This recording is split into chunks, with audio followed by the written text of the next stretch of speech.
ଆଜି ଆମର କ'ଣ ହେଇଛି? ପଖାଳ ହେଇଛି। ପଖାଳ ଭାତ ବାଇଗଣ ଆଳୁ ଭଜା ହେଇଛି। ଆଉ ଏଇଟା ହେଉଛି ଶାଗ ମୁଗ, ସେଇଟା ସଜନା ଶାଗ ମୁଗ।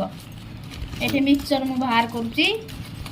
ଆଉ ବିଲାତି ଖଟା ବିଲାତି ଖଟା ସରିଗଲାଣି। ଆଉ କ'ଣ ବିଲାତି ଖଟା ଖାଉଥାନ୍ତ ମାସେ ପର୍ଯ୍ୟନ୍ତ? ଆଉ ବିଲାତି ଗରା ଯୋଉ ଆଣିକି ଥୋଇଛି ତାକୁ କ'ଣ କରିବୁ? ବିଲାତି ଗରା ଆଣିକି ଥୋଇଛ ଯେ ମୁଁ ଜାଣିଛି, କିନ୍ତୁ ମୁଁ ତାକୁ ରାମନବମୀ ପାଇଁ ରଖିଛି। ରାମନବମୀରେ ଖଟା କରିବିନି। ମୁଁ କହିଲି ଅରୁଆ ଖଟା କରିବି, ରାମନବମୀ କାହିଁ ଉଷୁନା ଉଷୁନା ଇଏ କରିବି। ରାମନବମୀରେ ଖଟା କରିବ, ଅବିକା ଆଉ ଖଟା କରିବନି? ଅବିକା କାହିଁ କରିବି? ସେଇ ଖଟା କ'ଣ ଆଉ ରାମନବମୀରେ ଖାଇହବନି, ବୁଝିପାରିଲ? ଆଉ ଆମେ 2 ଜଣ ଖାଇବା, ପୁଅ ଖାଇବନି? ପୁଅ ଖାଇବନି।